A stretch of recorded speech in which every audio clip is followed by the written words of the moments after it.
po nazali na kondima bande ko bozana na fongola tango papa Tshisekedi azali ko kende be élection to utaki ko déception ya 2006 mingi balinga ki lisuma kamba be élection te mais to se rattrapaki biso nyonso to bichaki ozala combattant résistant patriote ozala contre élection pour élection to bichaki sima parce que c'est comment que mwana ya mboka azwa masolo oyebi ndenge esu congolais nyonso asi alembi toloba ke mwana mboka azwa pouvoir to soutenir ye a gagner l'élection to koloba que ezali ya communauté internationale to ba congolais finalement ba décider ba reconduire moi na motuya ebele oyo bazali lelo koloba ko Jean-Pierre Bemba azwa bokonzi to kotala sima azali opposant mais ce sont les mêmes qui fustigent Félix Tshilombo Antoine qui fustige Martin Fayulu oyo bakendaki kotia mokolo to na bango na accord insalubre immoral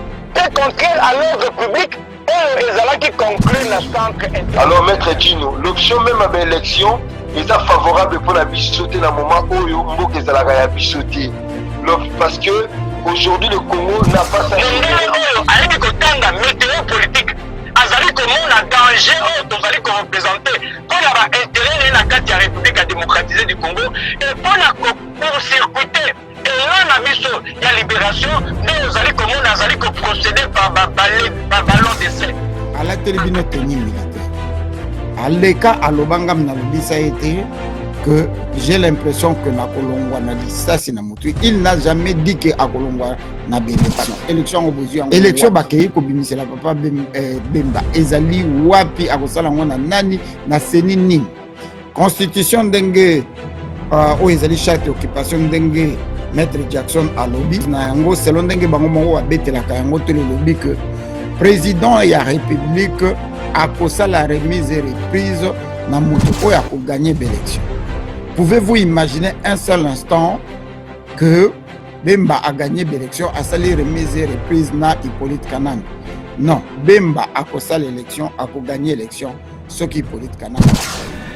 Peuple Zaïwa moto a conseilloté, moto a koki kolinga Zaïg lokola yo moko azalite, soki omoni moto mosusu azali kolinga mboka na yo, tuna ye auti wapie.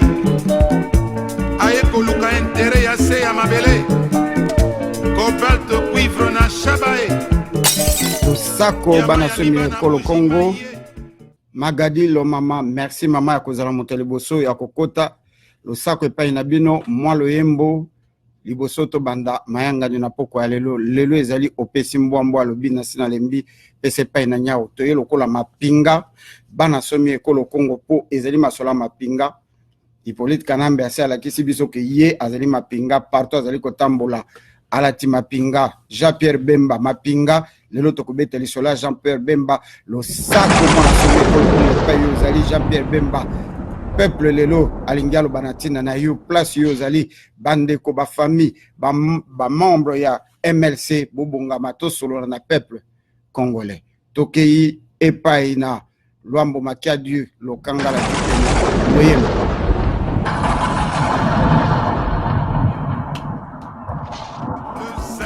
moto a conseilloté moto a koki kolinga Zaïg lokola yo moko azali te soki omoni moto mosusu azali kolinga mboka na yo tuna ye auti wapie aye koluka intérêt ya se ya mabele cobalt cuivre na shabae diama ya mibana mbujima ye bientôt pétrole na bazaïr Zaïwa moto a conseilloté moto a koki kolinga Zaïg lokola yo moko azali te merci la mémoire ya Luambo Makiadieu lokangala du pene merci na bino nyonso lokola bobelemi poto solo na poko ya lelo merci lisusu na mémoire ya Maréchal Mobutu Sese Seko Kungwendu wazabanga aboma nkoi na likonga ngai na boma na libanga nanu babeta yango atali solo te tango nazalaka na mandundu epai mapende maliaka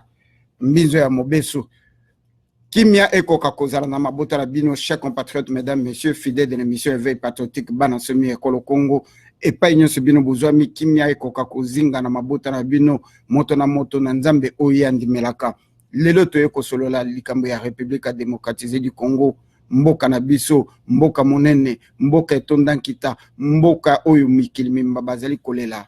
Mboka oyo soki mondele azwi visa ya Congo, afongoli champagne, ameli, asepeli alobi na kei pona koma riche.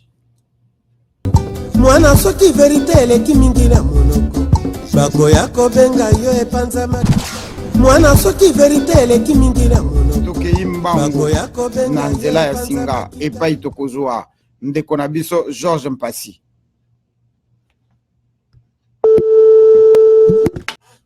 Ok, merci mingi, napesi merci mingi. Donc na koloba likambo ya Congo RDC na lingi peuple congolais bazwa eloko wana vrai sérieux. Hein? Il faut plus pas bercer peuple congolais net niaou. Parce que tu yebi communauté internationale et ça bateau bazana makila ya peuple Congo. Ba viol, ba bossa na kate, ba crime, ba sali na Congo. Papa, sikoyo, nazolo ba na peuple congolais, potelema, révolution populaire, soulèvement populaire, tous là-bas élection te, tout le monde jamais na mboka moko, bazo boma ba bateau, ba sali ba élection. Na France kala, Hitler a sorti ba bombe. Est-ce que basala qui ba élection? Foutaise de merde. Peuple congolais téléma. Papa dis-nous, je ne vais pas rester longtemps parce qu'il y a du monde. Merci mingi pour la parole. Zamba Yalanayo, merci mingi. Merci vraiment ndeko Georges Mpasi, merci pour na zala biso to sepelaka mingi penza tango zala biso yo zali panafrikana ozali mwana ya Congo ya mabele ya ntotila ozala na biso wana tokende toleki na mwalo mbangu tokei epai na ndeko na biso Apollinaire.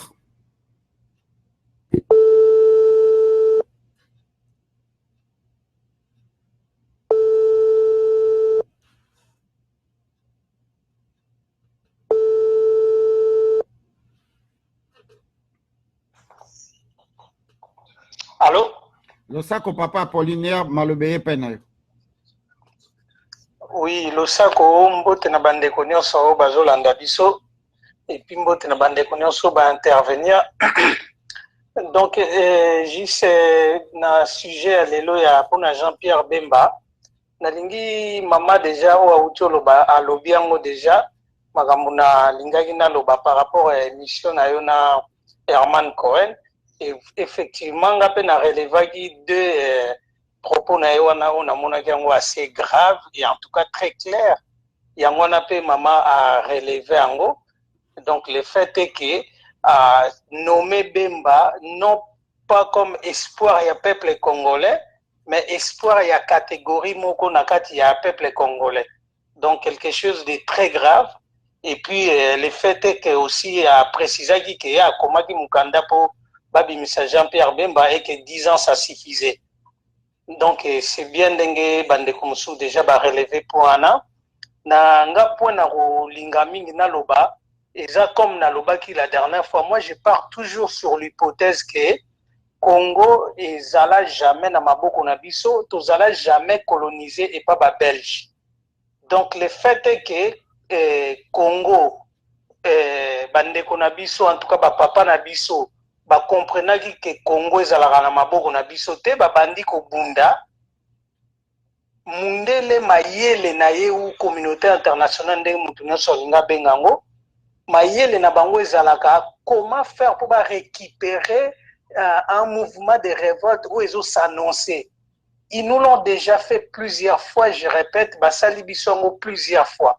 On a eu le soi-disant indépendant, mais ils avaient déjà un plan B, ils ont récupéré ça avec un coup d'état de Mobutu. On s'est endormi. À chaque fois qu'il y a une révolte, Bango Baza déjà un plan B, comment récupérer ces révoltes. Plusieurs fois, Tomoni Yango, Naba Genval, Naba Senko, tout ça, Neni Bazo récupéré révolte Nabiso dès qu'ils ont comme toujours na sommet. Et là, plan na Bango se échoué. Et là, encore une fois, libération à Jean-Pierre Bemba Ponanga, et ça, aujourd'hui, une balle dans le pied. On est à genoux, mais on n'est pas tombé. Tozana tokwe na mabelete, to continuer au téléma, où ils allaient peut tentative, il y a l'Ikambomo Roboye, mais Maître Dino et tant d'autres, pour continuer, Bisope Bandeko Tozo intervenir, to continuer, même en dehors, il y a émission, Kolamusa Peuple, pour piège na bango pe oyo, et quoi il y a l'issous, ndenge ba o misusu déjà, to quoi ici, il y a ba Moïse, il y a ba Kamere et tant d'autres. To continuer kolobela, oyo pe ego quoi ya nango. J'ai l'espoir et que Jean-Pierre Bemba ne représente rien pour nous, parce qu'il ne faut pas tout beau, ça n'a place ni na outaki, kozua, mando qui n'a bien qu'on préparer armée nae. One est plus important que Aza Mutuna Mapinga, Aza charismatique, Aza ce que vous voulez, mais il a été chercher le pouvoir en Ouganda, il ne faut jamais l'oublier. C'est chez les Museveni, il ne faut jamais l'oublier. Donc, à partir de là, il s'est disqualifié d'office. Déjà, il a eu la chance, il a participé aux élections en 2006 et qu'un certain nombre de peuples congolais ont voté pour lui. Il a eu la chance, tant mieux pour lui. On a changé les jeux, il est disqualifié d'office. Merci, Maître Dino, pour la parole. Merci, Mingi, Papa Apollinaire, merci. Libosona Kende, et pas il y a une déconnabition lycéen Gando, na kosala moi parenthèse, bande kopona orienté bino na kati.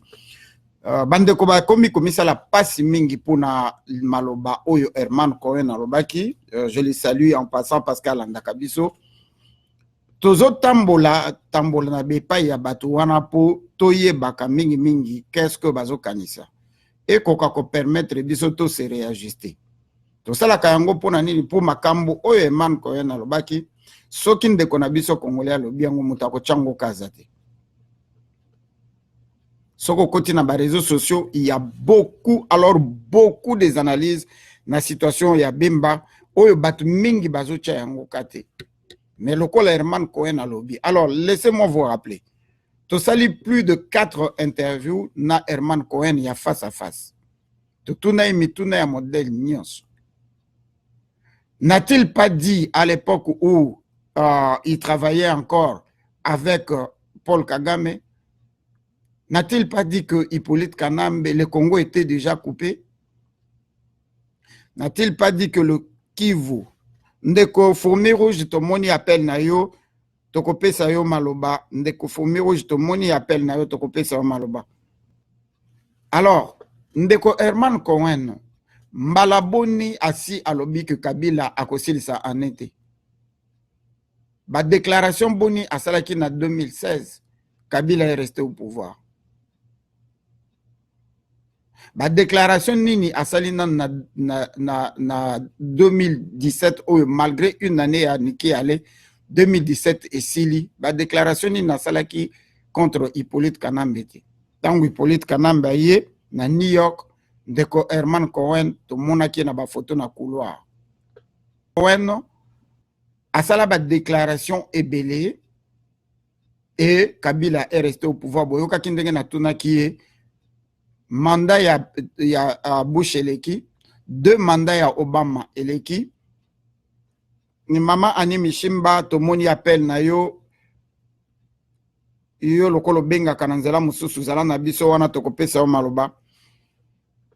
Ndeko Herman Cohen asala ba déclaration ebele et suka na yango alobaki na 2016 na interview na Maître Dino que Hippolyte Kanambe a kozala na choite a kokende. Il est resté au pouvoir. Ndeko Herman Cohen a supporté Vital Kamerhe. Bon, mona kandenge tokendaka, longo na bandeko États-Unis a kokote lae na katia salle représenté par Herman Cohen. Vital Kamerhe a comment présenté. Ndeko Herman Cohen a bengisa 17 personnes, y compris Fayulu. Na mona liste, ngai na zalawana. Na loba yango na katia radio Songolo que j'étais chez lui na moni liste il y a 17 personnes dont baeki kaka 9 awa pour na kocha bango nyonso sima ya moto babengi na kombo Vital Kamerhe akenda nulle part. Ndeko Herman Cohen à solo là, je suis réservé de dire ça na koyi koloba yango awa te parce que j'étais présent. Ache moto oyo Moïse Katumbi ye mutu asalaki lobbying, relational lobbying ya Moïse Katumbi ba futi $600,000 yango ler basilisi nyongwana na mois de mars ou mois de mai bala moko ba yembi bango na Atlantic Council lobby ler totunye pona Katumbi interview ezali alobi Katumbi to soutenaka ete to soutenaka ye entre guillemets lisusu te na mikolo elekaki tosololaka na ye ler Félix alekaki awa alobi tozali soutenir Félix Tshisekedi te Moïse Katumbi te tozali kaka kotinda bango ba respecter bakor ya Saint-Sylvestre bakor ya Saint-Sylvestre ndeko Herman Cohen a évité que initiateur nango ezalaka opposition te ezalaka Hippolyte Kanambalia Joseph Kabila au moins que biso nyonso toza ba ignorant toyebi yango te. Et na interview na biso a répété yango selon le respect il y a bakor il y a Saint-Sylvestre. Alors bokende tanga bakor wana très bien oyo balelaka ti lelo oyo remplaça constitution na biso. Donc siko tozo misala pasi kaka po Herman Cohen alobi mbala moko bemba komi président. Bongo ba prophétie à sala ebele ce soldat à zéro. Tozonga nan mo mukebiso toloba oyo tozali nango tosala nan moi analyse mo constructive lokola mama Mishimba azali déjà na ligne to kamataye liboso tozonga na bandeko oyo bazali na nzela WhatsApp beaucoup continuer na ba 5 minutes mama Mishimba malobeye panel. Bonsoir Maître Gino, merci beaucoup pour la parole Maître Gino. Je salue tous nos frères, tous mes frères qui sont là, en tout cas, vraiment, merci pour la place à solo là. Alors, on a bien rebondir sur Maman Sylvia Lobby, sur Herman Cohen. Je vais aller dans le même sens que Maman Sylvie. Dans le bas que Herman Cohen, depuis très longtemps, lui, il a la clé de notre énigme, c'est-à-dire qu'il sait qui est le futur président et depuis longtemps, lui, il sait qui on met. Donc, Herman Cohen, diplomatie, na ewana salango pour na kaka Congo. Avec accès à tribalisme en disant Bangala, Anamongo, Kokabolamboka. C'est comme ça que notre pays va être divisé en fait. Anamongo d'un côté, les Balouba d'un autre côté, les Baswahili d'un autre côté, et les Mwanansemi avec ceux qui est les Bakongo et tout ça, nous voyons d'un autre côté. Donc, comment la Bisso et Panzana en 5 parties, heureusement, encore heureux que Bisso Moko, heureusement, on a quand même quelque part, sans il y a congolité, sans il y a unité, il y a mboka na biso sinon tende na mayele ya mindele onezo kende mboka na biso c'est katana.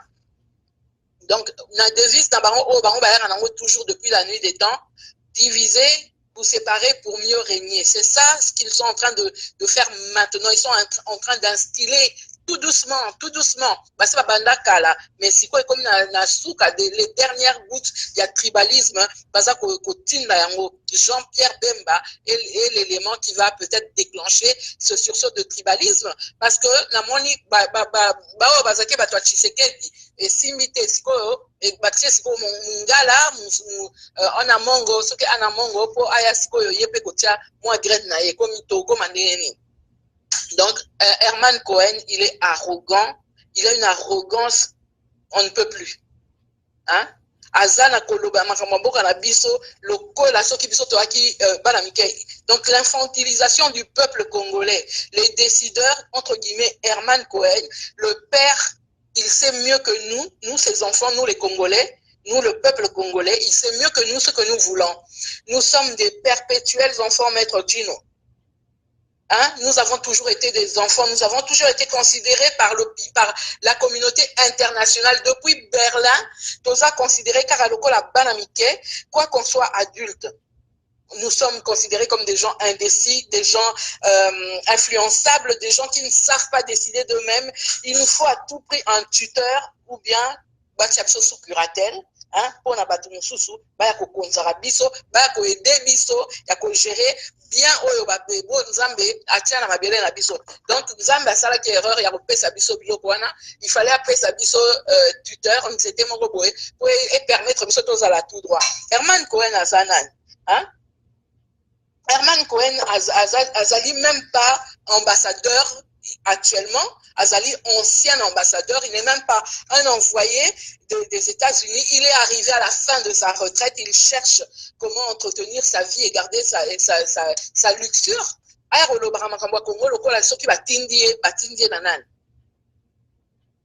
Merci. Au Congo, il est permis à quiconque, Papa Gino Will, il est permis à quiconque de venir s'immiscer, de venir dire le droit, de venir dire n'importe quoi. Kaka Congo, ailleurs, on n'entend pas ça. Et baza ko tenir même pas compte d'un droit international où eza koloba ko boya ingérence dans ba pays à baninga.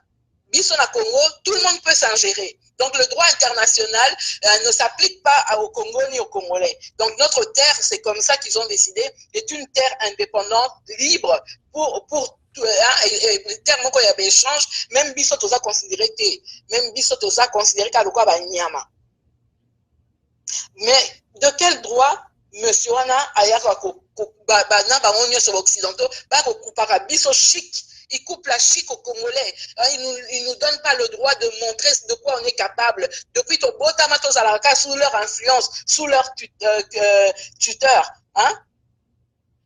Biso tolingi lisusu makambo wana te. Biso tolingi to sala makambo na biso moko. Ba décideur wana ba décider pour na bamboka na bango. Et loko moko te oyo ba décideur ba koki ko loba soki peuple mobimba a télémisa déjà ezali comment je vais dire ba ndeko nanga ba lobi que ceux qui peuple a télémi si a soulèvement populaire lokola ba mindele ba lingaka soulèvement populaire te ba lingi makambo wana te yango wana baza ko meka ko canaliser ba effort na biso nyonso banda to banda bana bakendi bakebo bakangi to bimi bo bakangi baza ko contourner ba solution nyonso tout o biso to zolinga balinga ba banda printemps nyonso sala makato monaka ça aboutit toujours à quelque chose. Ba printemps nyonso depuis 1800 ba printemps et badakala. Au printemps, c'est là où l'homme se réveille, abimi malili et sili, ou abani kokoshita dire la situation on a vivre tout le temps. Maintenant comment il faut faire pour que je m'en sorte? Allez révolution botanique. Donc on y révolution ba arabe awa, printemps ba arabe, ya ba tunisien, ya ba égyptien, ya ba nani, ba vie ba sali printemps na bango et marché parce que peuple ayoka ki peuple nyonso abimai na nzela mais biso peuple na ebite so ba lali sabiso na nini bo excusez nga siko na tourner côté ba peuple na ebite so ba meli sabiso ba flueur ba mesa so na ba mai na ebite loko ni wa tia biso na kati po tokoka ko bima te to sala révolution et loko nini yango oyo ba mindele oyo ba pesa biso ou bien pourquoi nous-mêmes nous n'avons pas ça cette miette to bima to kende ko bunda pourquoi on n'a pas ça tant que le peuple là restera comme ça soumis.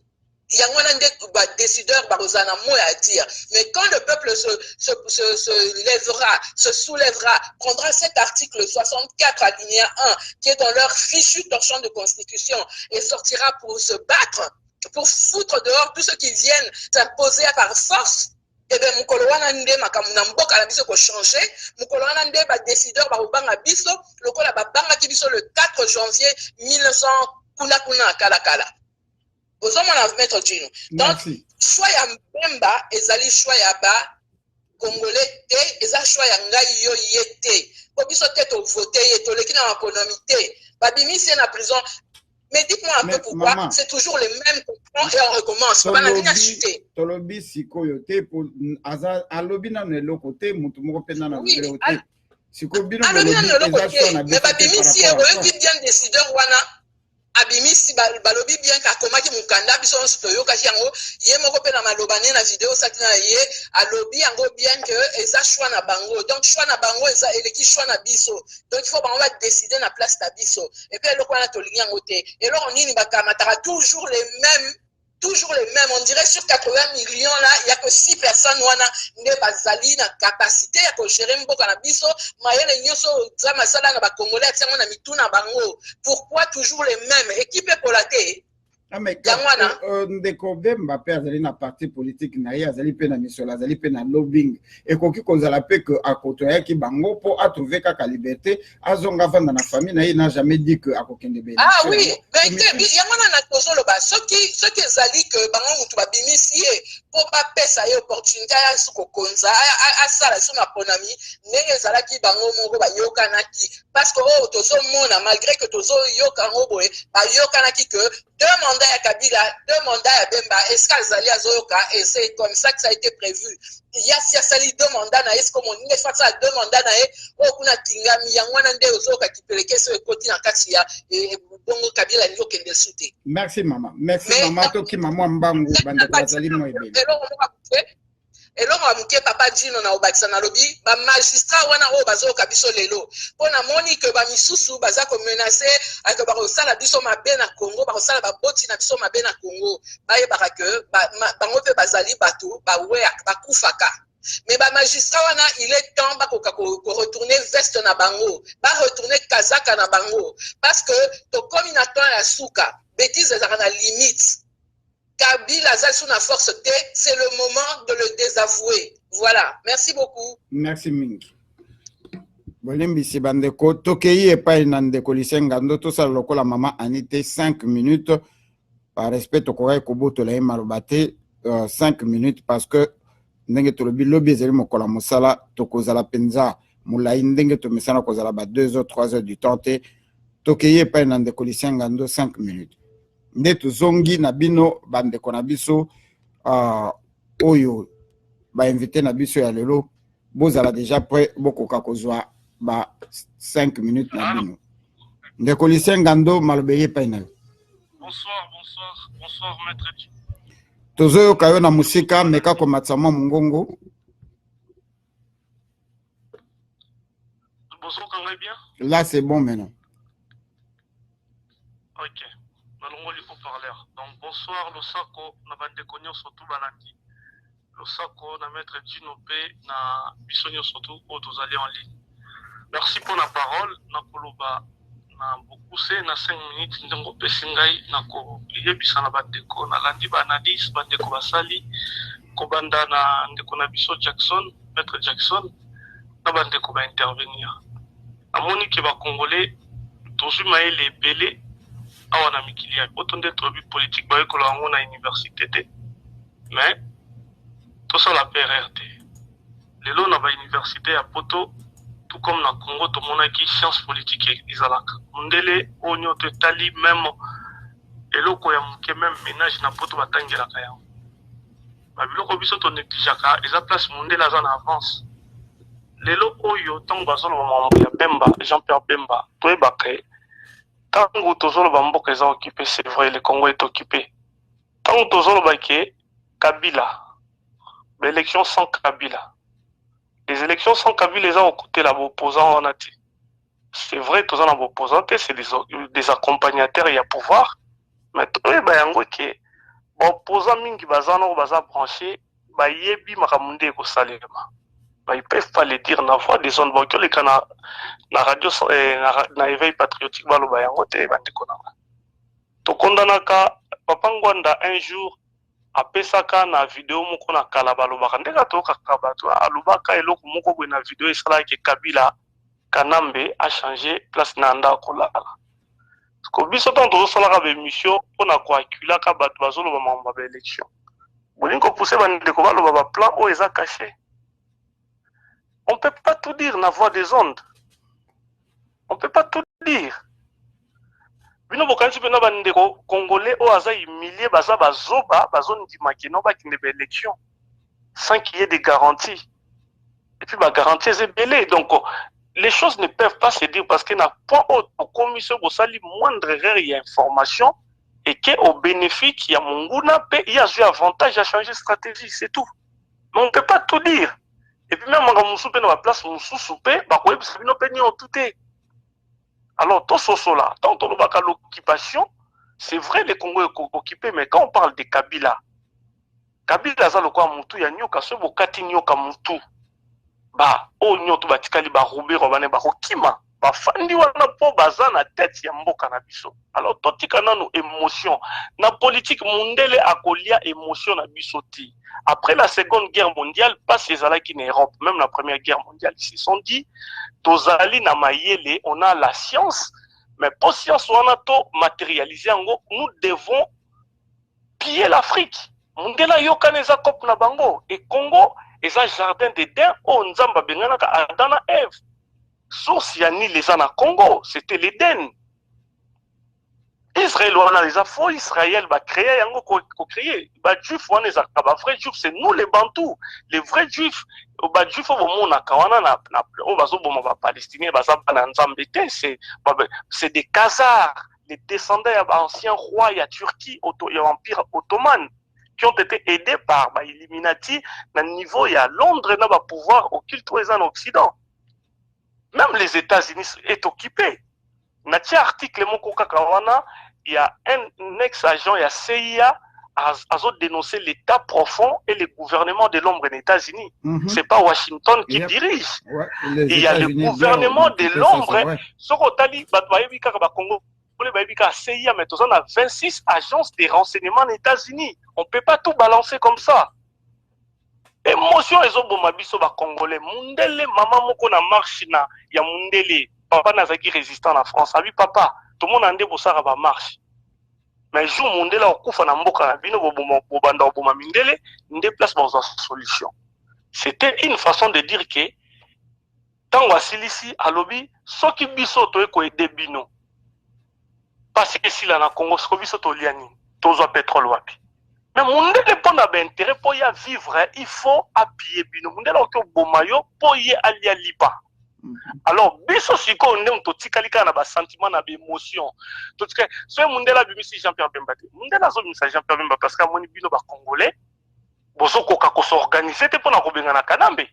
Tozo to lobby ebele trop na ba vidéo ko benga maître Dino tata batala la kalisusu te ko sala be mission éveil patriotique tozo soutenir to sala lobbying financier 1 euro kaka toza 16 millions de Congolais libanda so to bi 16 1 euro toza na 16 millions to moni bat ba pesi mbongo a compte coûte. Mais lelo so bi mundele amoni ke bi boza na retard on s'en avance on se la bino on se la papa X papa songolo pakala ki ono mboka na biso ba mesana ka ko changer le biso ba président bonka ba tila biso parce que biso moko toza ba bololé pe toza ba koikoi to fait na mboka na bango. Pourquoi mboka na biso za riche toza ki penza ba toza organiser toza na Congo to renverser pouvoir. Nous sommes des incapables. Alors tokanga minoko parce que tozo lo ba trop to sala ke loko te. Mes frères, États-Unis, ex-agent ya CIA Zoloba, c'est depuis 1917 baza sous l'occupation ya ba Illuminati na banane. Mais et l'on permettre et empêcher bango ba travailler ba développer bamboka na biso bamboka na bango te.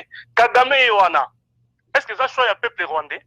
Mais ce qui pi na Congo azo développer mboka na bango na train na 1 minute. On a ata la chronomètre nanga. Donc biso lelo oyo soki ba biso mbemba o ba tia papa ngwanda to tende kona biso Georges Alula azana programme ya bien par exemple to kota biso nyoso to zonga Congo pouvoir ya mboka na biso zonga na maboko na biso to kende to sala to développer mboka na biso nde Kagame a développer mboka na ye yango te et empêcher mundele to te Kagame a bongisa mboka na ye po mundele muta placer ye ba Congolais to zonga bato. Congo est confité parce que tous en occupation rwandaise, c'est ce qu'il faut pour un problème, il y a mal gouvernance. Ce Kabila n'est pas Kanambe, ce qu'a bon ça Congo, mais les autres le baraboité. Tous à la batou, tous rwandais que les choses en main. Ce qui change c'est un cannabis au lelo. Herman Cohen bozo condamné à lobby boy, à Saka Nabiso, mais bah Saka Nabino pour tous à mal organisé. Herman Cohen va bazon ndaka oh le pas mettre Gino. Mais oh yo c'est quoi ambassadeur français lobby abi. Même c'est une force, une forme, il y a pression contre Kabila. Mais ça cadeau, il y a démocratie. Les gens mindele ba tia mutu na Congo oyo a stabiliser Congo na cop na bango, Congo ba bongisi Congo, bino pe bozolia bango bazolia. Ceux qui 5 ans ya mutu ane sili a bongisi te a kokite na ba élection, a kei na malembe, baza na besoin ya mutu mota otika la konganza makawana nde Kabila sali bango. Alors, tous à la maïele, nous tout est bon qui on a voir des ondes, nous sommes sur le bon amboka yo papa Dino, mbote na bande konyo surtout, tous dans des bons tours au bazo kende. Merci. Merci Penda ndeko Lucien obeti kitoko na sepelaka soki mutazi maloba aloba kaka kamoko te azongisaka pe parce que soko pointe mutu misapi botala misapi o etikali 4 ezongi wapi ezongi epai na biso yango tolobaki na éveil patriotique tosala autopsie tolakisaka kaka oyo bato baza kosala te tozongisaka yango pe epai na biso tokei epai na ndeko na biso fourmi rouge 5 minutes et puis tozongi na bandeko oyo to bandaki na bango bakoka kokanga mayanga ya lelo na ba conclusion na bango le sac au fourmi rouge malobeze panel. Merci maître Gino Will ko pesa oya yo maluba en direct ya 613e bataillon na kati ya Canada na capitale fédérale ya Ottawa na kati ya Ottawa le sac patriotique na bandeko nyonso tozana bango na kati ya studio okokata ngai po yebi modèle na kendelaka mais nalandi bandeko vraiment d'intervention nyonso ndenge lobami intervention na ngai ezali plus na cadre moko spirituel po na makambo ya Congo place tokomeli na étape oyo pe na etumbo biso ba patriote bundi tokomi na étape oyo faut tozala plus na discernement parce que soki tokokende kaka na sentiment ou bien na ba tension tozali nango tozabe na discernement te yango pe komema biso à côté. Moi je pense que si soki tolobi totala monde eza na ba surprise na makambo ya Congo tokutani na ba surprise ebele ezali kaka te oyo Herman Cohen aza alobi comme discours ou bien oyo bamindele bazali koplanifie yango lelo oyo bamindele bayaki na plan ya balkanisation nakanisi eza na échec na ndenge nzambe asuscité ni système ya bacombattant bazalaki surpris basatandaki nango te ememi bango tozongi na likambo élection soki lelo oyo emburik soba oyo ya Hippolyte Kanambe toyo tosatandaki na ye te oyo toraisonnaka te biso bakongolais un jour tokoki kozwa mutu ya boye adirige Congo eke mutu wana par surprise abimeli biso abandi kodirige Congo azoboma bacomplet elelo yo bato oyo batiaki ye oyo bakontaki na ye na mission akoaccomplir mission na bango tobosana te premier discours d'investigation ya Hippolyte Kanambe alobaki mission accomplie na discours na ye eke lelo yo mutu wana oyo bango bamonaki bakoki koutilize comme un matirin yaki kota babus oyo bamelike basatandaki nango te acombien soki lelo ndeko na biso congolais ezala Jean-Pierre Mbemba ezala Fayulu toloba kaka congolais est-ce que tozomona pendake bandeko wana tonke baa bacongolais bazaka na sentiment ya badiscours ya bamindele wana dans un premier temps et il faut accepter oyo nyonso bakoki koaccepter mundele asalaki Saddam Hussein asukaki wapi mundele asalaki nani oyo Osama Ben Laden résultat ezalaki nini mundele asalaki Kadhafi résultat asalaki ebele résultat epesaki nini bazalaki toujours surpris mais bato wana dans un premier temps bacollaboraki bakendaki na bango compte tenu ya force oyo baaki nango qui est cette congolais ezala tozo critiquer moi je suis résistant naza d'accord tenu pour une élection je suis d'accord pour un soulèvement populaire mais tout mitala ata soulèvement ngo esalami lelo oyo mundelo azali na force akoya kaka ndenge akotaki na nini kuna ezala na Egypte ezala na printemps arabe kuna bango wana kaka bakotaki bazongi na politique na bango lelo makambo ezoleka na Congo moi je pense que ezala Mbemba na kati ya prison na ye aza na internet azolanda makambo alandi biso bapatriote alandi ndenge diaspora fonctionne makambo nyonso ezoleka sur le terrain ezala bafayulu oyo tobengi bacongolais sur le terrain bayebi oyo mitema na bango eza komona acombien bato wana olie kaka tolobaka non moi quant à moi soki lelo congolais batie na place wana ata Jean-Pierre Mbemba est-ce que tozokanisaka soki mundele atie Jean-Pierre Mbemba wana ale tolobi Jean-Pierre Mbemba kotravaille na officier rwandais azali na Kanambe pona akende na Congo na balkanisation, je ne pense pas.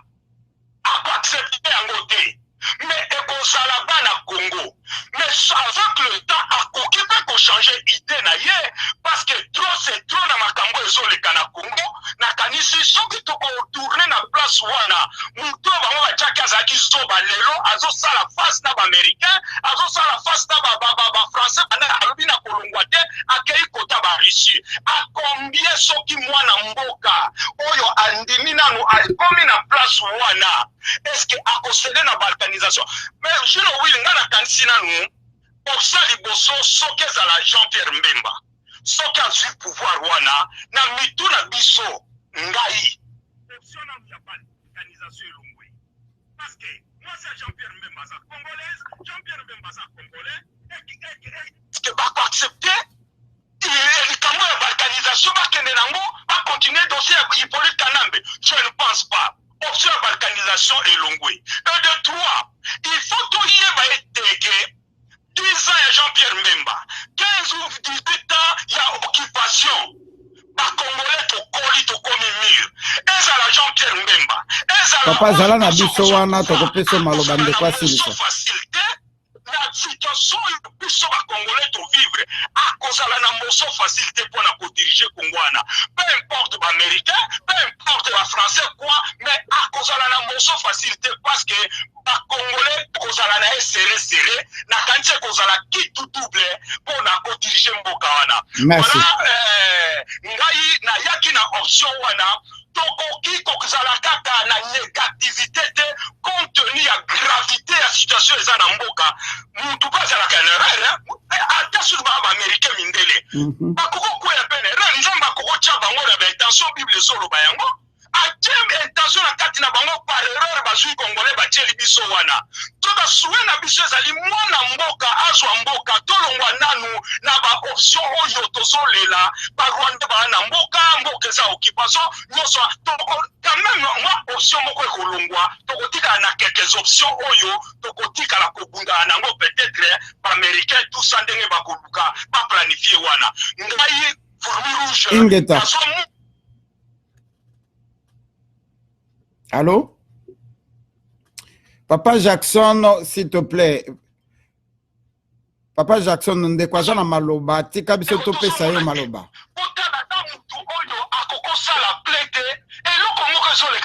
Population congolaise, to éviter ceux qui baso mexa bango nini, ba congolais ba komi lokola ba ngungi lokola ba nzinde. Alors ce que lokwa ne simbide, to mela mai.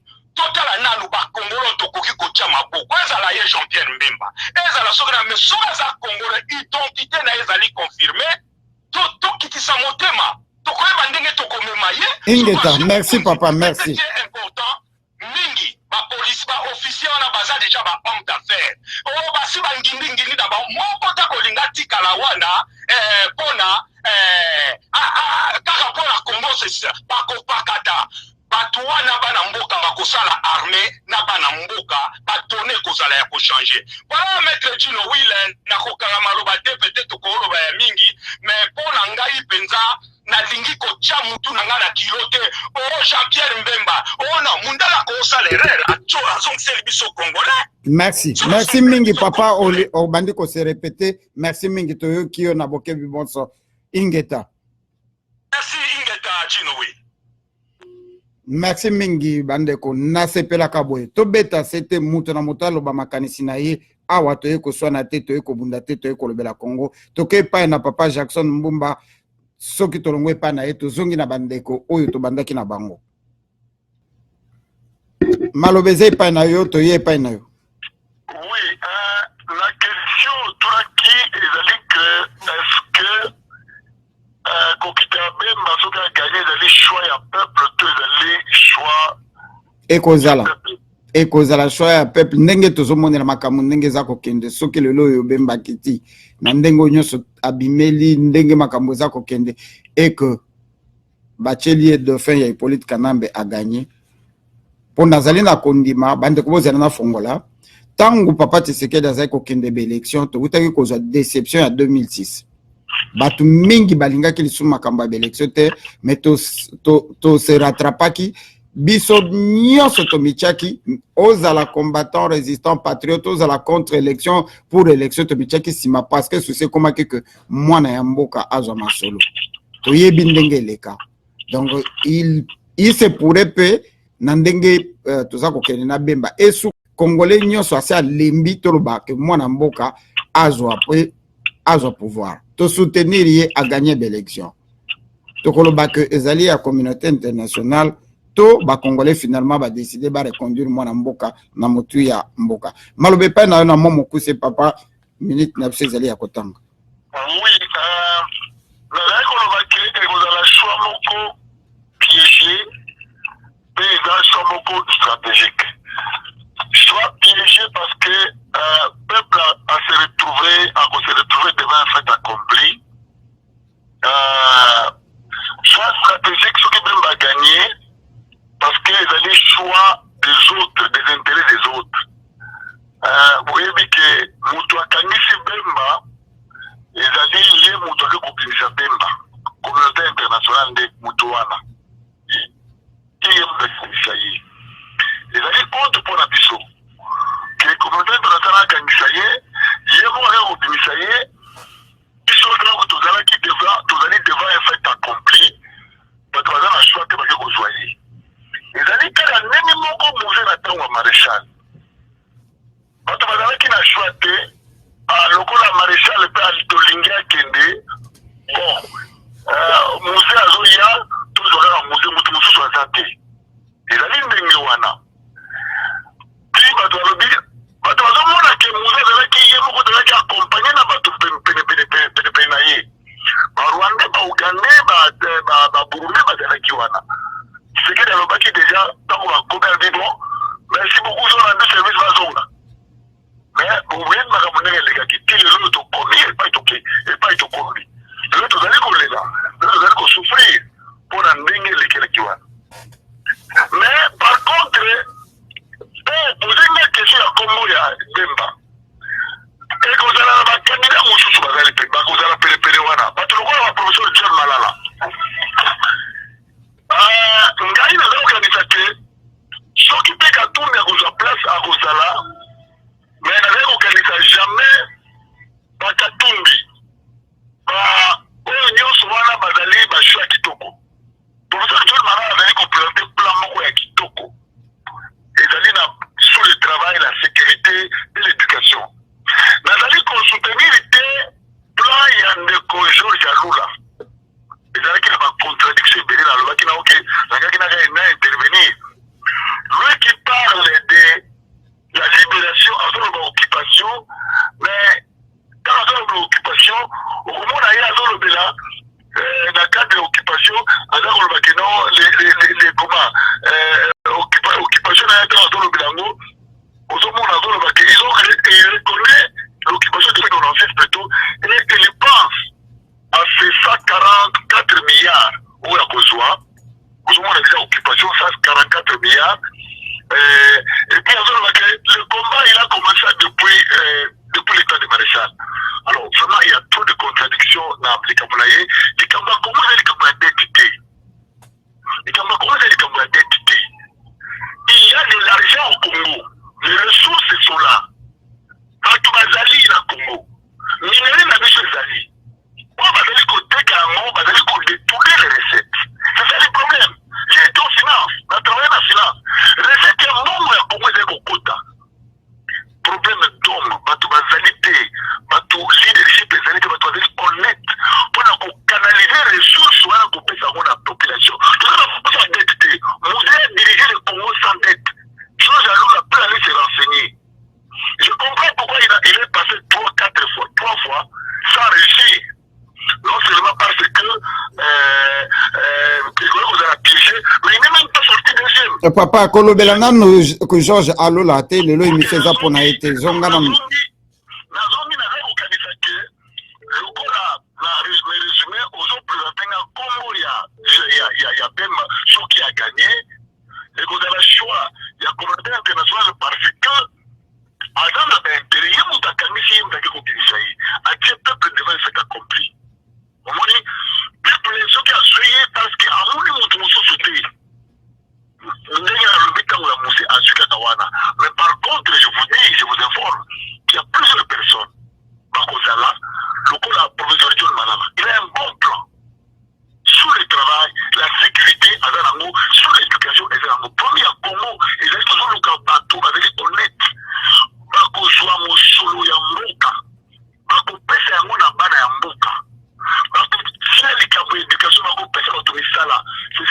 fait le résumé, il y a plein, il y a objectif, il y a professeur John Malala.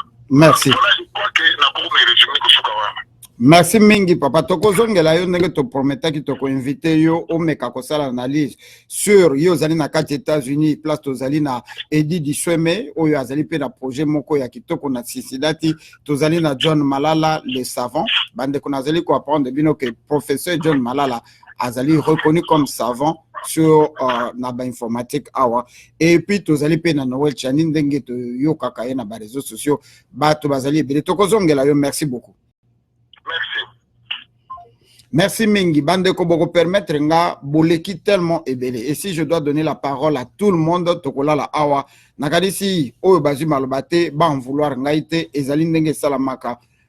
Ezali manque à volonté te nakozonga ne bandeli ya masolo avec Edo Kombana asala 5 minutes na yepo na kosisa masolo ya lelo. Lobi ezali mukola musala tokomi presque 1h du matin donc dans 20 minutes il faut tokoka kosilisa. Tozongi pa ine Edo Kombana nde tokei ndenge to bandelaki. Mwana soki verite eleki mingi na monoko bakoya kobenga yo epanzama mwana soki verite eleki mingi na monoko bakoya kobenga yo epanzama 5 minutes kangela biso mayanga ni alelo moi conclusion na yo. Ok, la bokene mbangu félicitations na bandeko nyonso bakoti awa la moni ba qualité ezali tellement bien. Je continue à le répéter, motomoko aza na monopole ya solution à Congo azalité. Situation à Congo aussi to analyser yango to yebi yango biso nyonso. Aujourd'hui la question de savoir quels sont nos objectifs, quel est le résultat escompté et quelles sont les stratégies à mettre en place. Biso to yebi lelo que le pays est sous occupation. Wana motomoko akobo yango azalité. Et quelles sont les solutions pour l'application de moko ezali occupé. Le Congo n'est pas le premier pays où ils ont la situation où. Donc nous devons référer la baninga et l'on basala bima sous occupation. Peuple ya bundarate, peuple c'est la moto à tuer à genoux à yelo solution. Azali peuple moko azali mayelete, azali zoba. Or peuple ya Congo ndenge na zoba na tozali bazoba te. Tozali peuple moko tozali mayele, peuple la biso ba si jeter biso pour tout qui distrait. C'est une situation étudiant qui biso c'était voulu. On nous a mis à genoux, mais le peuple congolais assis à Télémi. Moi, je suis fier du résultat où va combattre Bassali, va mettre Dieu Moussala Boussali, puis Moussala Boussali. Aujourd'hui, la Kabylie est à genoux. Il est à genoux, et très bien, il y a un solution, ce sont des solutions pour y dans Mondeli. Solution Mondeli, est-ce que du plan peut vraiment sortir quelque chose de bon pour les Congolais? Du Rwanda, de l'Ouganda, peut-il sortir quelque chose de bon pour nous les Congolais? Nous les Congolais, nous devons arriver à notre propre solution. Solution la plus choisie, le soulèvement populaire, c'est l'article 64. Nous devons voir comment nous devons fédérer nos efforts pour tout quoi il y a un système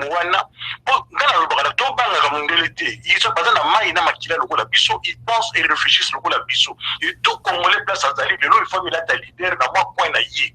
N'a pas ça l'exemple rapidement. De l'eau, il y a un Congo, ce que ça m'a dit aux États-Unis, Américain c'est là-bas que vous Mousalawana. Donc, Américain, tu as à côté d'un supermarché. Au moment où on a 200 ou 300 Américains, ça qui va dire d'abord, ça qui va les faire la vidéo, malgré pas côté avec un qui a su carte, a su plan, à l'outil, à l'agenda, à président, place, sinon, ça n'a pas président à couper. C'est une question, par contre, nous devons monter, par contre, la vidéo. Les lots, puis, on va congolais, il y a une solution, l'élection. Si vous avez une élection, il y a une solution à sauter. On ne peut pas aller aux élections dans la condition actuelle de Yango. Ça, c'est vraiment idiot et c'est vraiment être irresponsable. Solution à bûcher, c'est-à-dire les lots Oyo, tout le la population de Balabala. Nous allons faire la piste de solution. Balabala, Asimba Sali, Borki, les Mako, Pambati, l'autre Kopo, Yembokeno, de Suzali Nayango. Biloko babimi bazoluka mbongo tokoyebisa bango mbongo ezali badaka Boshabe, Mende, Kimbuta, Baruberwa. On doit avoir des stratégies. On va avoir des équipes que nous pouvons bandaka batona et pesa bango mbongo. Batona bakobima il faut balia. Donc babimi c'est pas besoin de ndako bakozonga kana ndako mukoloka bili kokuya. Alors il faut balia pour balia l'alimentation, ba restaurant, ba biloko nyonso babingeli za na ville, ba biloko nyonso babuka yango, ba pesa ba biloko bakolia libanda. Nous devons avoir tous la stratégie, tous l'équipe va mettre sur place. Sikoyo ba plan ngo nyonso yo ye ko bimisango awa po ba oyo baza en face na yo stratégie, la tactique, la lobité. Ce sont des choses où maintenant, comment on tient ensemble, on est au fandi, de réfléchir, de mettre en application. Ce n'est pas chimie. Et donc, on a surtout banni à un contrecarré en Wazalité parce que tout y a projet va protéger Rayango. Donc, bateau, on a cœur à secret, ils doivent être protégés. Dans la France, ils allaient occuper. Le général de Gaulle, la stratégie de libération française, c'est on n'a pas demandé aux Français qui étaient à l'intérieur de réfléchir. Bateau, les Français, ils ont commandement à Brazzaville. Parce qu'on protège la tête, le cerveau du projet est toujours protégé. Pour ceux qui ont le cerveau, il y a un cerveau, il y a un cerveau.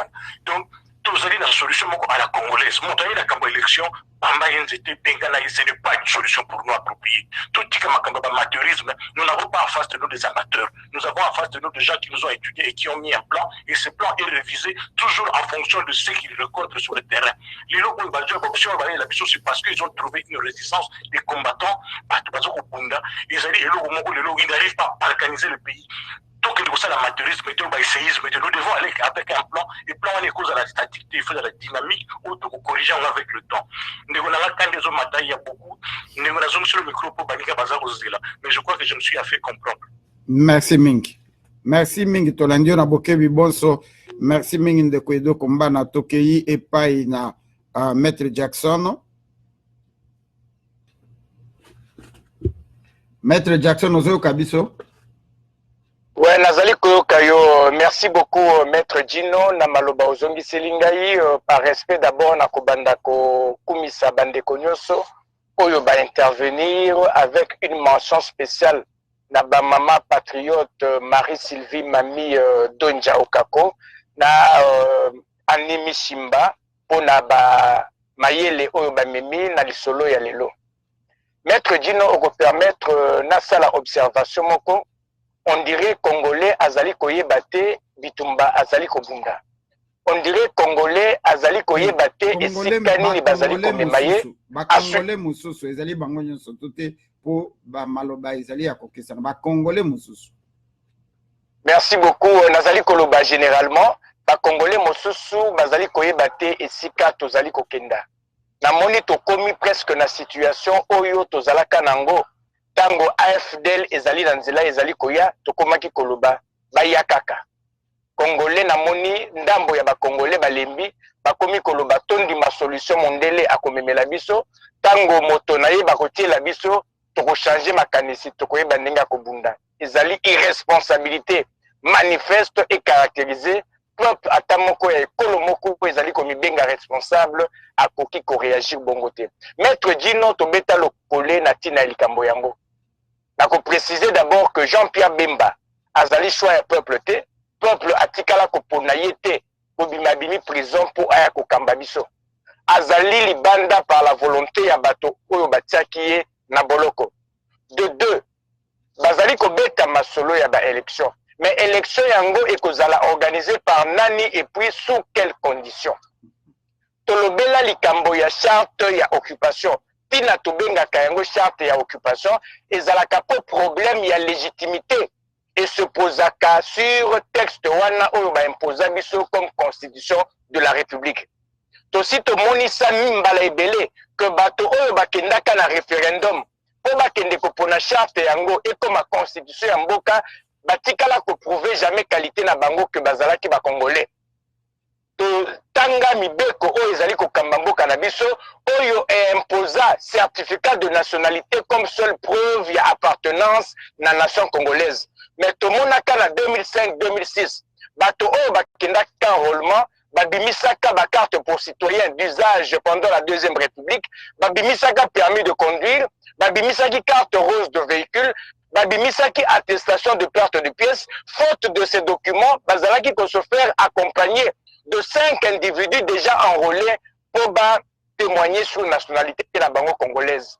Déjà intention ya fraude ezali wana sur qualité ya bato oyo bakendaka na référendum kopona eloko wana bosoto wana bakomisa yango constitution ya mboka. Nde tozali kobimisa oyo ya liboso que non problème ya légitimité sur constitution ezali ko se poser yango tozali kobenga yango charte ya occupation. De deux, bato oyo bazali kokenda ba élection bokotanga ata loi électorale ya lelo bokotanga ata nyonso ezosalama il n'est imposé nulle part na bato oyo bakozala ba candidat to oyo bakolinga kopostule baprouve nationalité na bango congolaise conformément na loi.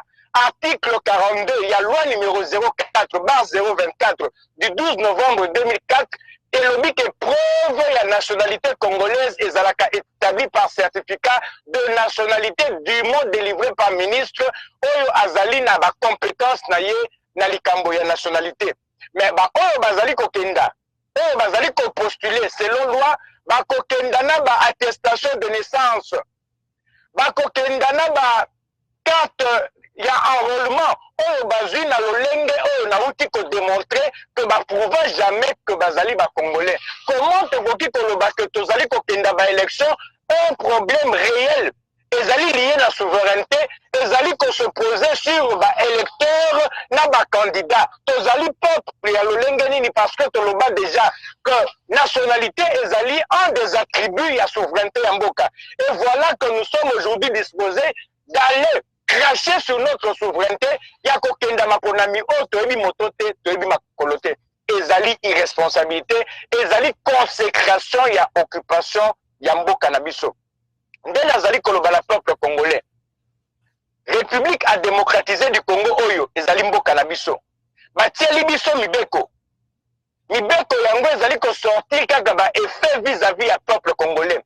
Soki bazala besoin ba mama biso fimbu, babimiseli biso constitution kasi tango constitution wana ezali komama bango fimbu peuple congolais tozali prêché par une irresponsabilité manifeste. Tozali na article 64 alinéa 1 ya charte oyo baimposa biso oyo ezali kopesa biso siko devoir vis-à-vis na bango. Mama patriote Marie-Sylvie Annie autaki kokoma yango na ba commentaire awa ezali kosenga tobenga na ba mal propre. Tango bazali koloba un individu ou groupe d'individus qui a pris le pouvoir par la force et l'exerce en violation de cette charte. Bazali komona alias Joseph Kabila Yemokote, tozali na Yemoko, tozali na gouvernement mobimba, tozali na Sénat, tozali na Assemblée nationale, tozali na ba institution nyonso ya mboka ezubo konzi na nko pezali kotambusa yango na kobuka ka mibeko tokokusa yango plus loin tokoti na classe politique oyo ekendaki centre interdiocésain parmi ba membre ya classe politique yango tozalaki na MLC ya Jean-Pierre Bemba représenté par notamment Mama Eve Bazaïba. Peuple congolais, pourquoi la politique de 2 poids 2 mesures? Ebele oyo bazali lelo koloba ko Jean-Pierre Bemba André Bokonzi tokotala sima azali opposant, mais ce sont les mêmes qui fustigent Félix Tshilombo Antoine, qui fustigent Martin Fayulu oyo bakendaki kotia mokolo to na bango na accord insalubre immoral et contraire à l'ordre public oyo ezalaki conclu na centre interdiocésain. Est-ce que toyebi eloko tozali koluka? Est-ce que toyebi nini esika tozali kokenda? Tozongi lisusu totika nanu aya akochange ka, mais Jean-Pierre Bemba a démontré biso mbala ebele. Ce n'est pas pour la tombola mapeka, mais je dirais à mes compatriotes au Bazali Kolanda, je connais Jean-Pierre Bemba personnellement. Nakutana na ye mwambala ebele. Et soki tokoki kolobarke ye wana nde asengeli akamba ekolo ekozala lobi tokoma kolela alias Joseph Kabila ndenge lelo bato bazali kolela Kondo Maréchal Mobutu. Tozonga na lucidité. Touti koloba plus mama Marie-Sylvie Mami auti kolakisa pe mama Mishimba pende ko Freddy Chikeva pe Apollinaire Tumba bauti kobeta lokoleti na likambo yango. Congo mboka na biso ezali convoité par cupidité dévastatrice ya ba état voyou, ba état terroriste oyo bakoki kotika biso jamais kimia. Et puis tokosana te que bato wana balembi alias Joseph Kabila balembi alias Joseph Kabila te bamoni nde peuple congolais atelemi baboyi que to renverser alias Joseph Kabila et échapper na contrôle na bango nde bazali kolukela biso ba pièce de rechange na utaki koloba babandi na Vital Kamerhe ebimi ke pilule moko peuple azolinga ko avale te ba patriote to exposer ye babimiseli biso Martin Fayulu ba patriote to exposer ye babimiseli biso Félix Antoine Tshilombo to lakisi lisusu ke yete babimiseli alias Moïse Katumbi esimbi te nde bakei kozwela biso Jean-Pierre Bemba parce que bayebi tokoloba totika oyo asala azalaka na armée. Comment tokoki kotia na mutu na biso moto oyo atiki troupe na ye na peuple na front ya bitumba contre alliance Joseph Kabila akimi na ambassade a démobiliser basoldat na ye oyo bakangaki centre-ville de Sosimate ti na gare centrale ezalaki sous contrôle ya bamilitaire ya mouvement de libération du Congo dirigé par Jean-Pierre Bemba. Nous étions avec bandeko ebele et bitumba ekuta biso na koyoka so likoloba te tozalaki esika ya kopo na planète J ntango bamilitaire wana bakotaki. Oui. Moto change akate balobi epai na biso basuku tolobi la prise de conscience de nouvelles responsabilités peut dérégler un comportement. Peut-être 10 ans oyo asali na prison asali backup ndenge na lobaki na introduction azongi na kati na ye amitali amoni penda ke bon mboka wana moyen to récupérer mon modèle mosusuté. La diaspora combattante a été reconnue la diaspora la plus active. Ça a été dit par Tom Periolo, par Anthony Gambino et presque tout le monde. Yangwe salakaba kendeko yebisa papa Tshisekedi boye yebisa batuna yo bazonga. To se mobiliser to meki ko se structurer malgré to zangi structure. Mais erreur biso to salaki akokamata be fort nyonso to salaki to tiango na sima ba politiciens alors que les politiciens étaient les politiciens d'accompagnement.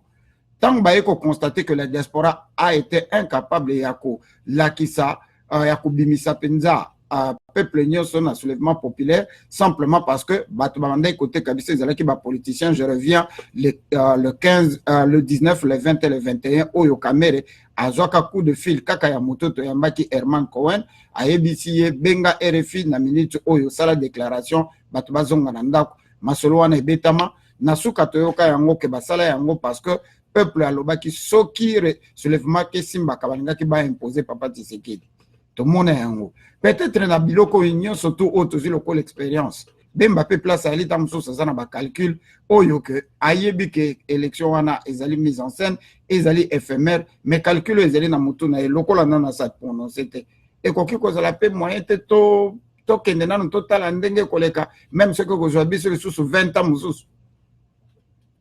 Merci beaucoup maître Gino na motuna otuni na banzi que mokolo ezali ba mama Eve Bazaiba kutute puisque il y a 8 tango ya kovanda mingi na Jean-Pierre Bemba en face comme ça bato oyo balongwa MRC to oyo bazali lelo il y aura un jour ba ko témoigner sur comportement ya ndeko na biso Jean-Pierre Bemba. Je n'ai aucun problème personnel na ye mais Jean-Pierre Bemba n'est pas la personne indiquée pour le peuple congolais à koki kolota lobby akambaye. Jean-Pierre Bemba a la dictature dans son sang et puis c'est un homme cupide qui a l'appât, il y a gain facile, azali disposé à trahir peuple oyo à tout moment parce que trahison est portée par conséquence oyo tozali ko déplorer tilelo. Qui se souviendra que Tango Etienne Tshisekedi, Tango transition zali ko salama alobaki au 30 juin 2005, tout s'arrête. Nani alekaki na télévision pour menacer le peuple congolais. Moi, Jean-Pierre Bemba et mes militaires, tokozala au front pour neutraliser Motonyoso pour akolinga ko déstabiliser ba institution ya mboka. Tokokenga plus loin parce que histoire tina nango ezali toyekola oyo eleka to comprendre le présent pour éviter ba erreur et à passer lobby auto zali kolinga kotonga bakendaki dialogue intercongolais banani bakendaki hôtel Cascade na alias Joseph Kabila n'est-ce pas Jean-Pierre Bemba tango bazongi ba kokende matadi ko élaborer constitution conséquence ezalaki nini peuple congolais a kokite koloba lelo que non toute mitia esika ya moto to bake moto wana bongwani. Jean-Pierre Bemba n'est pas incontournable. Le seul incontournable de la République à démocratiser du Congo ezali peuple congolais. Tout à l'heure maître Gino bauti ko betela o maboko bauti ko pesa yo longonia la ko pesa yo pe longonia pe la ko pesa longonia na babundeli nyonso ya Congo bitumba o tozali ko bunda ata mingi balingaka ko rodur yango ezali ko porter déjà ba fruit na yango. Mondele oyo ayebi kotanga météo politique azali komona danger oyo tozali ko représenter mpona ba intérêt na kati ya République à démocratiser du Congo et mpona court-circuiter elan na biso ya libération nde ozali komona azali ko procéder par ba ballon d'essai.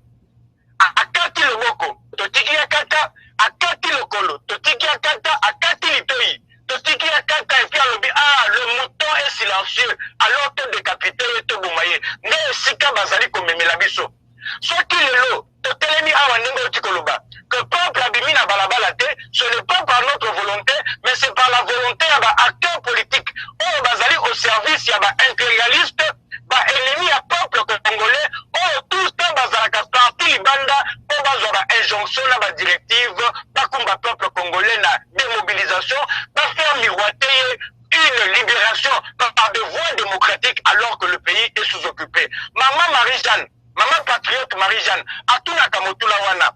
Peuple Nabiso Azali au fond, Yabakwa est repris à République à démocratiser du Congo. C'est lui le décideur en République à démocratiser du Congo. Pourquoi ces gens-là sont tout le temps partis? Parce que Bayemi que Bazali au service, Yaba impérialiste, ennemi Nabiso. Ça, le peuple congolais ne peut pas perdre de vue. Ce qui tue les lots, action à patriote, Togozwaka la diaspora combattante et télémaki.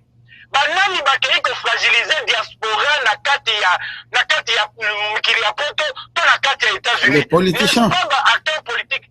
Oh bazali koya na États-Unis, bazali ko kenda la Canada, bazali koya na Europe, ko faire semblant ya ko tenir même discours na miso, tango ba ko fragiliser bazongi, ba combattre ba kabwani, oyo akomi moto ya Fayulu, oyo akomi moto ya Chilombo, oyo akomi moto ya Jean Zalula, oyo akomi moto ya Boye. Mais tango totiaki Congo liboso, moto esika ape mazalaki te nde esika bazali kokumbela biso yango nazali koloba na maître Dino mpe na bandeko ebele mingi bakominimize combat mais Che Guevara loba ne doutez jamais qu'une infime minorité il y a peuple une infime minorité consciencieuse et engagée et kokiko amener libération nous sommes au front na combat oyo topesi bavi na biso holocauste ce n'est pas pour ovationner babourreau d'hier ya peuple congolais oyo les mêmes impérialistes bazolinga représenter la peuple congolais comme bango nde bakomema salut tozali engagé et puis oyo nyonso akosérige to akende élection to ameka kobeta discours ya alternance pendant que le pays est sous occupation ayebaka retrouver biso en face d'ailleurs nous ne luttons pas seulement pour biso moko to accéder à pouvoir mais tozali ko jeter même ba base pour l'avènement ya libération na mboka na biso combat na biso bala ba comprendre ila lango je pense que on la kokaki koloba yango wana Jean-Pierre Bemba n'est pas le choix des occidentaux n'est pas le choix plutôt des Congolais. Jean-Pierre Bemba, Félix Chilombo, alias Moïse Katumbi, Martin Fayulu, Matungulu, Dr Chani, Georges Alula, Vital Kamere, Bango nyonso wana c'est les ennemis de notre peuple. Bazali ba on a misala kolobako pour cueillir un régime de noix de palme qui est la cible principale. On commence par couper les rameaux qui lui servent de protection. Les rameaux qui servent de protection à la pérennisation de ce pouvoir d'occupation, les Aliba Onatangi. Qu'ils sachent qu'ils ont la malchance de nous avoir en face et contre eux, je dis la patrie ou la mort, nous vaincrons pour la tigre la bande comme Baluba. Merci Mingi Ndeko, patriote, maître Dino. Ingeta, merci mingi vraiment na oyo lobi na kosuka toke pa na moto ya suka ndeko na biso Edi Chikeva azwa maloba akangela biso mayanga ya lelo bande ko bo souffrir na yango émission ekosila pona lelo mais malobe kosila te ndeko Fredi Chikeva to yepa na yo bokende te boze la conclusion na ngai po na yebisaki bino na koyebisa bino tosololaki nini na nkukuna Herman Cohen ndeko Fredi malobe pa na yo maloba na yo ya suka pona poko alelo. Merci, merci maître Gino, merci na bandeko nyonso o ba participer na émission o mutu apesi avis na ye point de vue na ye concernant Marambeza ya Congo et le réseau salangaka passe parce que jusque là on a du mal à concerner vraiment problème ya Congo réellement même temps toujours ba occupation ainsi de suite toujours quand ça occupation à Congo za mabele occupation à Congo za mitu ya batu.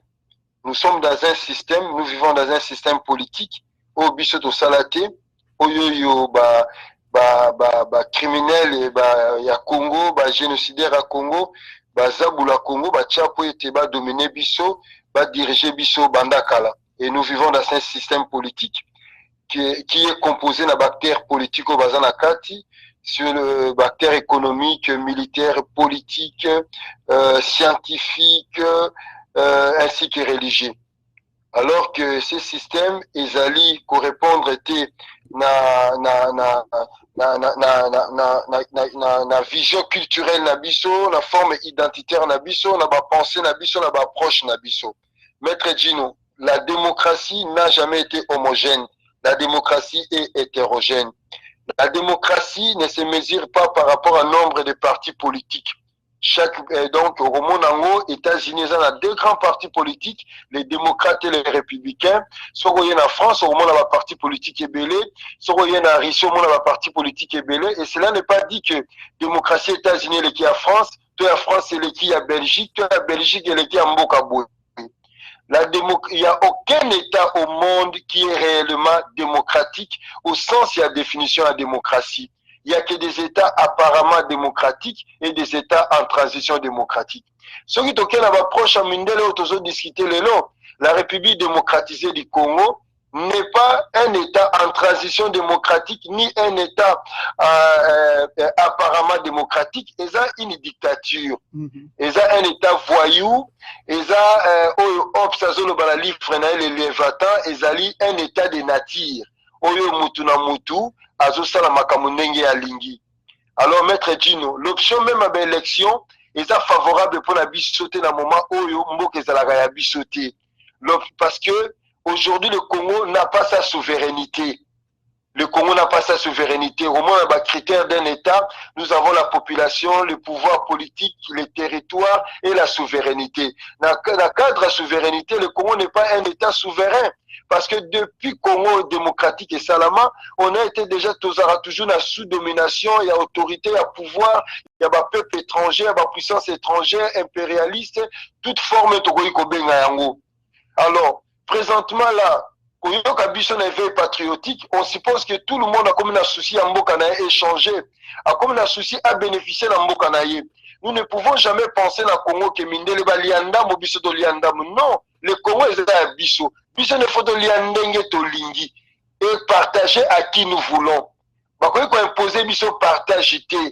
Bakoy yebisa biso tendenge to koteka café na coltan na biso. Bakoy yebisa biso tendenge to limiter ma frontière na biso. Non.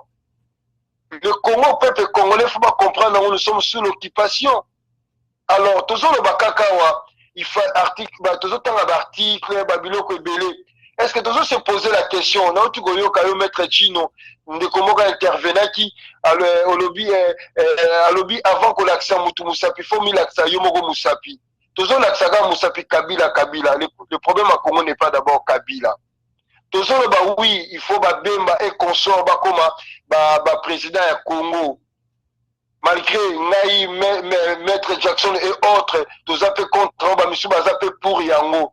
Mais est-ce qu'on se pose la question si Bemba est réellement Congolais, conformément à la Constitution Congo? Parce que la Constitution Congo est le nationalité congolaise en Moko. Bemba, à ma connaissance, c'est portugais belge. Donc, ils ne répondent pas même contre la Constitution Congo pour apposer candidature à la présidente. Donc, ce qui Bemba, Tondimi étant que candidat dans l'élection présidentielle a posé candidature comme président. Donc, toi, accepter Mindele, mais posera biso le chef de l'État. Et c'est clair. Parce que mon qu'il est temps dans la loi à permission. Biso mo tozo permettre yango. Après biso mo peut tozo le basu to lingi ba payati. Mouton déjà zaki congolais comme soit portugais comme belge comme mutuboy. Azo sur le droit, il y a quoi assumer ma responsabilité politique na Congo té. Il faut que ça la clair. La mokili tambola la loi. Et la loi ezawana po etambisa mokili. La loi ezawana même code de la route ezali loi. Ndenge boko tambusa mituka na nzela. Le Congo faut tambola na loi, et on le baga état de droit. Tout Congolais, tout citoyen congolais doit commencer à respecter d'abord la constitution. Pour constitution ya Congo otoza nango lelo ezalinde eloko ezotambusa biso. Soki biso moko tozo se référer nango, mais de l'autre côté tozo rejeter pour la émotion na ba sentiment na biso. Alors ce n'est pas la peine to banda koloba que il faut siko batika kopone la biso ba président. Avant d'abord batika kopone la biso ba président, nous devons dire non à Bemba parce que il n'est pas de la nationalité congolaise, ata katana mama na ye bazali d'origine congolaise. Le fait que la constitution à Congo lobby que nationalité zali moko, Bemba déjà c'est renoncé nango, aza son endroit ko postuler. Nous devons dire à Katumbi, c'est la même chose. Yozali Zambien juif, aux la droite. Nous devons dire à Papa Léon Kengo, Yozali juif d'origine portugaise, maman rwandaise, aux la droite wanate. Et laisser course wana na ba Congolais. Mais envoyer maintenant soi-disant criminel ya Congo, impérialiste, mindele, la colonisation. Il faut commencer à détruire ces systèmes-là, pour détruire Yango, pour faire naître un nouveau système pour répondre à l'aspiration de la Congo. Merci. Alors nous ne pouvons pas mettre la zochité dans Awawa, nous ne pouvons pas continuer dans ces systèmes. Oyoyo, ezali comme un corps étranger, greffé en un autre nayo. Et qu'on va ça la barrégé, ezali la mutazo be la barré, PC barré à mutumusu. C'est ça le Congo, c'est ça le système politique à Congo lelo. Ezali barré à mutumusu PC biso, ezo ça la barrégé, ezo ça la barrégé, ezo ça la barrégé. Voilà, yango zomo na rien ne marche. Yango toza la bitotoana, yango toza la désordre oyo, yango toza la chaos oyoyo. Donc, à mon avis, Maître Gino, et avec tout le respect, on va intervenir avant Maï, Nakoloba Bouye, que tant que tu n'as jamais la colonisation mentale, tant que tu n'as jamais, je répète encore, la colonisation mentale, parce que colonisation mentale, ça fait liberté sur le plan politique, socio-culturel et économique, tu as toujours un jour, il y a impérialisme. Bango bazala ba électeur na biso vrai, bango bana ko imposer biso ba dirigeants étrangers na tête à pays, ou bango bana ko servir na ba intérêt na bango. Il y aura aucun dirigeant à avoir servir na intérêt na biso, to kozala toujours la passion to zanango. Et ça lokola notre papa fait Mungulu Diaka disait, voiture et ça na kaka moko ba changer ka conducteur. Et ça lokola ba loba que ba déshabiller Saint-Paul, ba latisi Saint-Pierre. Donc et kozala toujours la même chose. Et le Congo ils ont problème ezali kabilate, problème ezali mindele. Mindele o ba dirigeaka monde, bangonde tozala bango na problème. Bangonde ba komisa ba tuchi rwandais, ba komisa bango ba juif. Bangonde ba créa loi o ba bengaka, bangonde ba créa problème à génocide du rwandais o esalama nango te, et puis après na ba état na bango ba yokani, basali loi o ba bengaka le négationnisme. Cela veut dire soki yo oni makambo ya génocide rwandais, porter plainte même na tribunal à Paris en France, condamner yo sachant que ça makambo ya lokuta.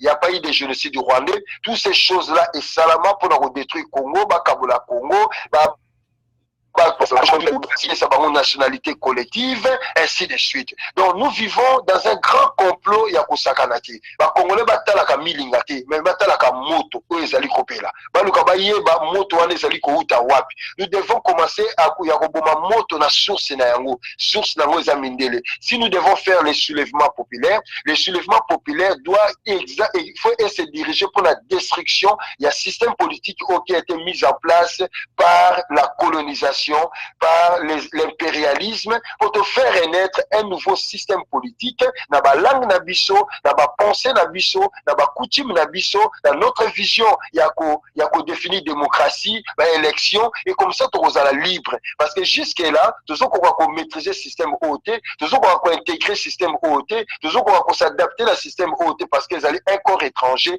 greffé katina biso. Il y a nous avons du mal de ça, il y a qu'on s'en sortir. Voilà on a quoi koloba yango na maître Jin mwana soki vérité eleki mingi na monoko bakoya kobenga yo epanzama mwana soki vérité eleki mingi na monoko bakoya kobenga yo epanzama ekopomolo na pesa yo maloba parce que tokomi 19h soit 1h du matin na mikili ya poto ezali impossible moi respect na masolo to soleli le to ko conclure pour na lelo mais to ko conclure masolo oyote. Nazali ko s'adresser na ndeko na biso Bemba ayoki oyo to bengango autopsie to diagnostic bana ya Congo balobi nini ndenge nini bana ya Congo bazali ko kanisa. Certes éveil patriotique ezali ko couvrir totalité ya ba congolais nyonso tout mais ezali moko ya voix ya ba congolais ba s'exprimer. Bozwa émission yo à la légèreté. Bozwa yango pepelete parce que tout lobby est belé et l'avenir nous dira. Pour ngai na la conclusion na lo baboy. Tokende mbangu te lokola Jean-Pierre Bemba nano afongoli monoko na été avant le 4 juillet, Azalina Nathan Kolobate. Il n'a pas encore dit un mot. Rien ne prouve que même ceux qui va bimisier, quel que soit Ndenge Bayokani, ceux qui pendent Bayokani, quel que soit le papier à signer à Kondima à Kende élection, tant voyez déjà que chaque élection wana, yango betisa et Masasi. Avec la même CENI, Oyoye a Tikaka 10 ans après CENI changé.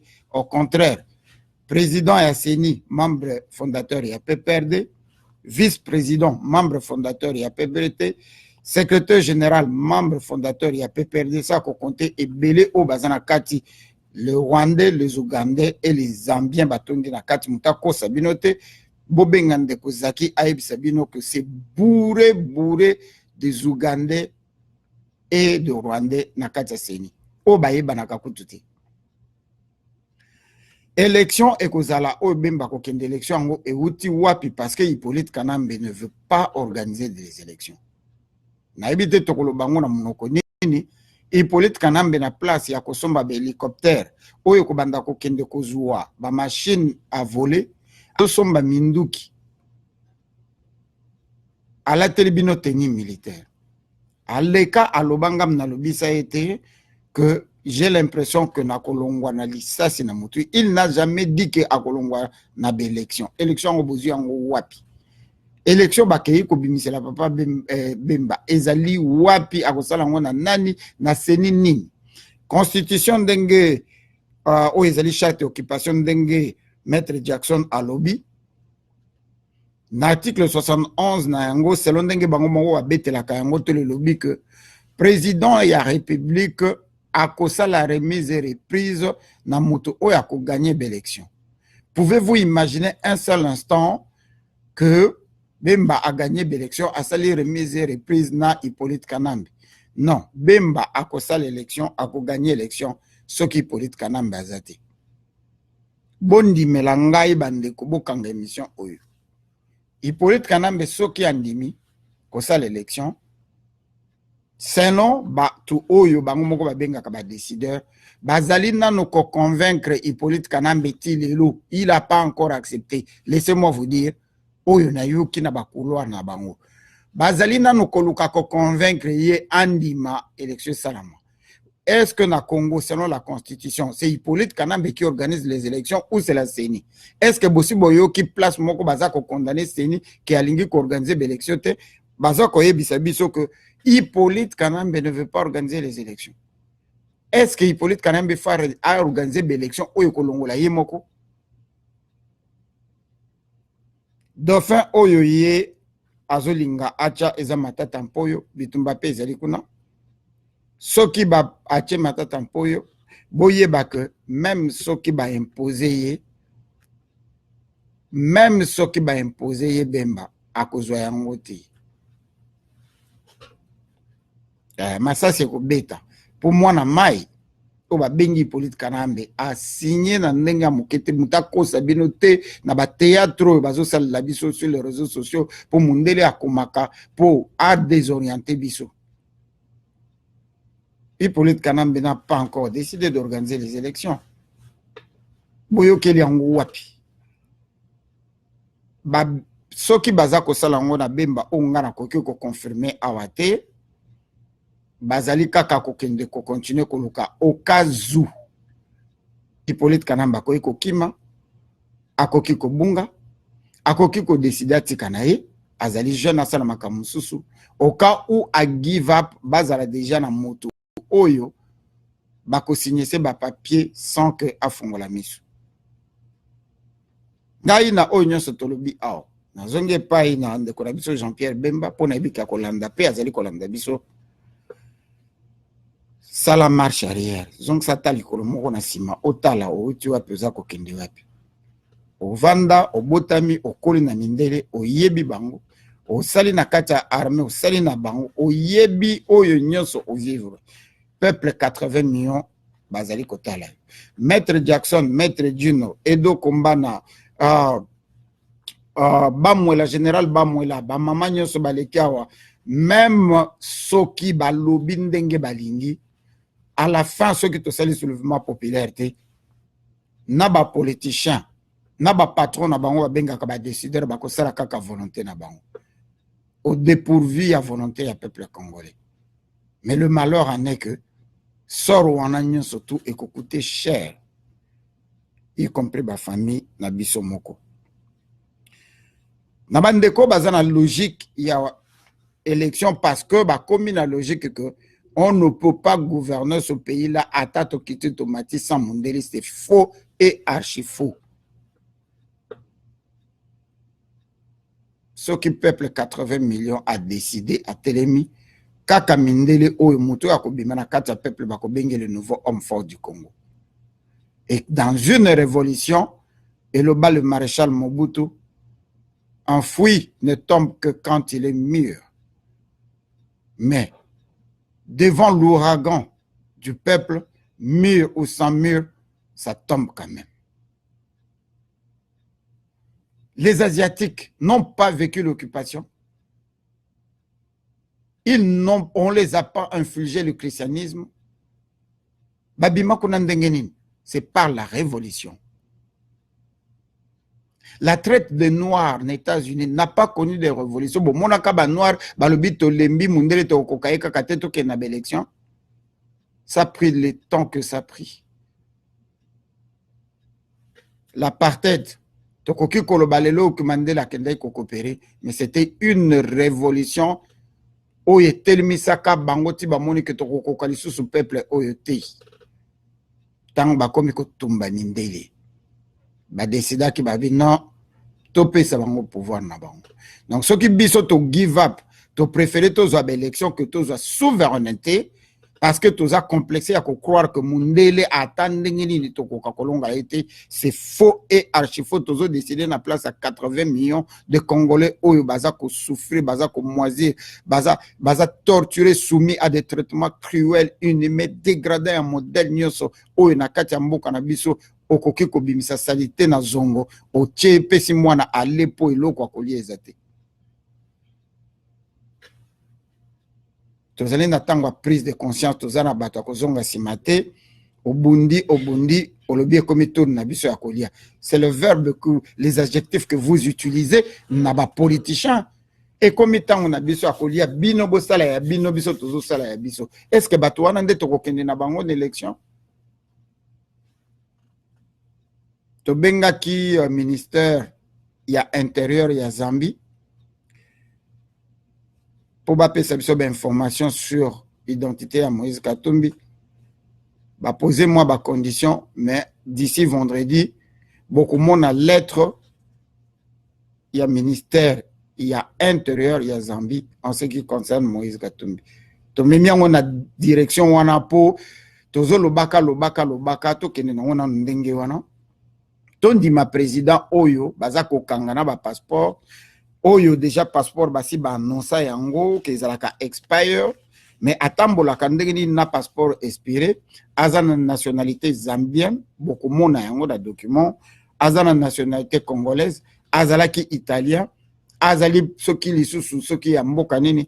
Muto azali na ba passeport na ba citoyenneté ce qui 4 bozali kozela comme président ya mboka na bino mais toza malade toza sengle toza ndenge balo baketo muto lokola ngana ke ko ina Moïse Katumbi pona ke na e wapi banda na kola na botama zalaka Katumbi nga pe na zalaka maître Djino mais tozo tala mboka na biso tokokoma na niveau ndenge ni kaka passeport wana na ebité ce que za modèle ni bakangela ke soki zalaki individu mususu ni na minute azana boloko. Est-ce que bakanga qui na yango po siko ba pesa ye attestation o yaza kotambola na yango comme congolais engi koloba ke bazongi si siko congolais pour soka fixer likambo wana baloba que non il est congolais parce que le document qui porte en ce moment aza congolais bongo si ba citoyenneté mususu aza nango kilikili ya chango tokozonga nango moko mususu pona lelo tout ce qui a qui mettre Djino will ne veille patriotique et si kanyo subino buzwami kimia ekokako zalna mabuta na bino tokokuta na bino vendredi mais ali pina garantie parce que tozali na surprise soki bandimi interview wana tokozala na 10 minutes na surprise toyo kana ba vérité mususu oyo bazali kobongisa pour la République démocratisée. Nanga inabino. Zibula meso mwane. To fongola nde miso. To miko sa lisusu te. Peuple congolais zaïwa mutako sa yo lisusu te. Logique ya élection, oui. Naba o baza kondima yango. To ko kenda ka élection na ba contrainte sans volonté na biso. Mais ezali pour la solution ya peuple zaïwa moto akosa yo te. Moto akoki kolinga zaïg lokola yo moko azali te. Soki omoni moto mosusu azali kolinga mboka na yo, tuna ye auti wapi ye? Aye koluka intere ya se ya mabele. Cobalt, cuivre na shabae. Yama ya mibana mbuji maye. Bientôt pétrole na bazaye. Peuple zaïwa moto akosa yo te. Moto akoki kolinga zaïg lokola yo moko azali te. Soki omoni moto mosusu azali kolinga mboka na yo, tuna ye auti wapi ye? Aye koluka intere ya se ya mabele. Cobalt, cuivre na shabae. Yama ya mibana mbuji maye. Bientôt pétrole na bazaï. Banoki basilite. Peuple zaïwa moto akosa yo te. Moto akoki kolinga zaïg lokola yo moko azali te.